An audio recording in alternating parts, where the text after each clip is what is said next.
Tell us where you're watching from, man. What time it is right now. The chat always looks like a tiny world map lit up by blinking cursors, and he loves that. He breathes, keeps walking.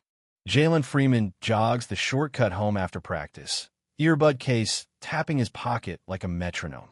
The autumn woods smell like damp leaves and pencil shavings.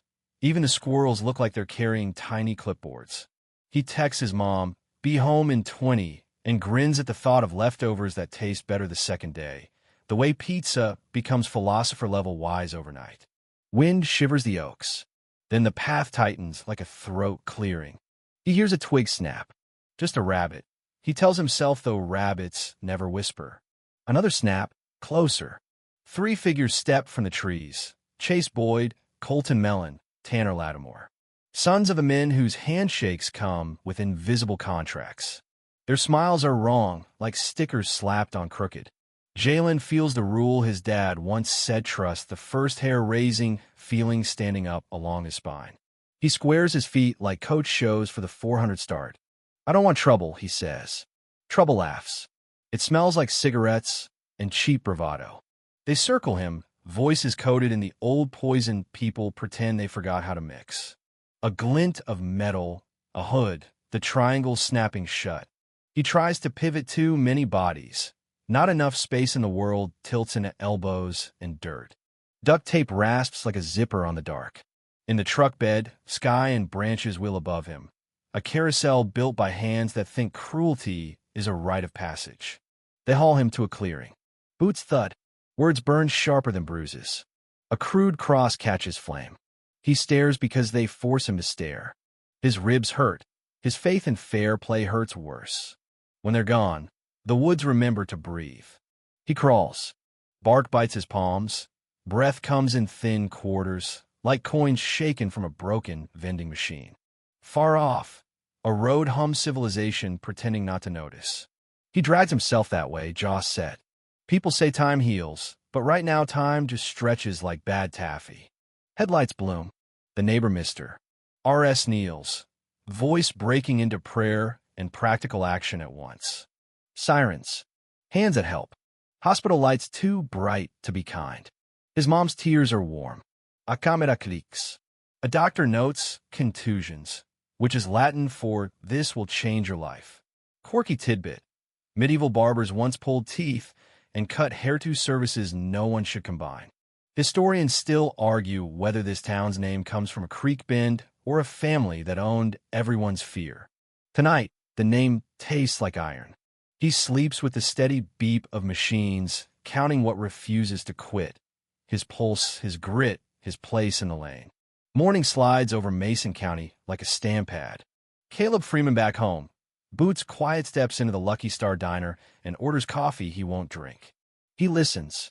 Men at the next booth talk about lessons, the way some folks call lightning a reminder. They chuckle like history's just a porch story. Caleb files names the way a locksmith files edges. He breathes slow, the old operational cadence. Outside, the courthouse squints at him with white columns and old money posture. The sheriff gives him a grin with insurance deductible energy. "Boys will be boys," the man says, and Caleb watches the lie climb onto the desk, sit, and swing its legs. He shows photos. The sheriff shrugs. That shrug floats like oil on water. In the judge's chambers, degrees hang straighter than the judge's ethics.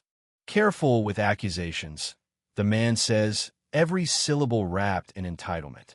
Caleb is careful like a surgeon is careful. He leaves with more than he brought. The tells, the tremor, the timetable. Sun drops. A barn hums with conspirators and brittle bravado. The sheriff, the judge, the hardware king. They drink, plan accidents, and say outsider the way people used to say which. Across the field, a small parabolic mic fun fact. He once made one from a salad bowl, and duct tape for a training demo listens better than any friend. Every word slides onto a memory card, like fish into a net. Historians still argue whether justice moves in circles or lines. Tonight, it moves in a waveform at 48 kilohertz. At dawn, messages arrive. The sheriff's patrol truck sits on blocks, stripped to bones, but not humiliation. The bank camera? gently blinded with a square of tape cut, so neat it should get a merit badge. Across town, the hardware man's prized rifles dangle in perfectly disassembled constellations, each spring and pin hanging by invisible logic. The safe glints with calm mockery. On a desk, brass casings align to spell next time. Jokes? The universe provides three. The deputy who claims he saw in nothing despite living 2 doors down from curiosity. The way the judge's secure hard drive opens with a password, so predictable even his dog guessed it, and the sheriff loudly asking, "How did he do it?" while standing under the only blind camera.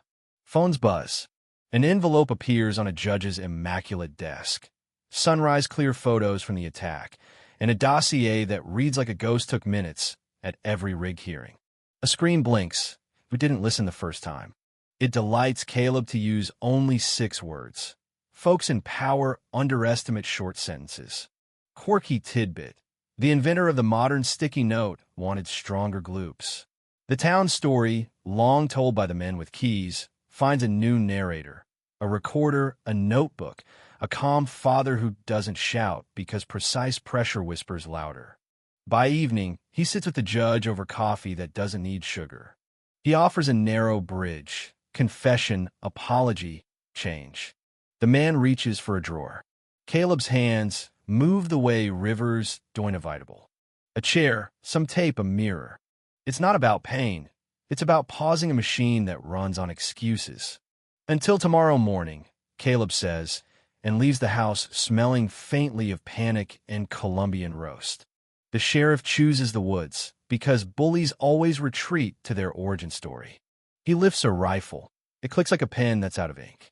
Caleb holds up the cartridges with a half-smile dad's reserved for magic tricks and report cards. The fight is brief, clinical.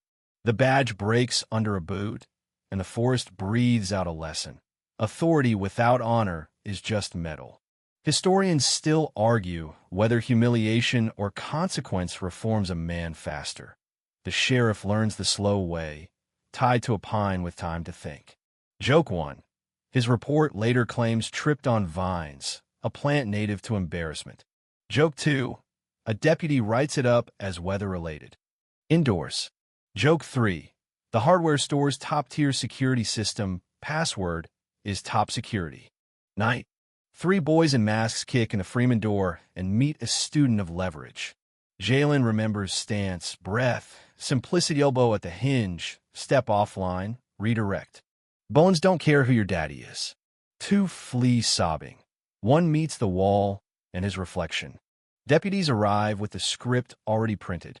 The cuffs bite. The cell hums. Caleb visits at shift change, voice low as a plane, at 2 a.m. Patience, he says. Outside, Letitia collects signatures, statements, and a choir of aunties who can cross-examine a brick. Quirky tidbit. Carrier pigeons were faster than early faxes and significantly less noisy, though.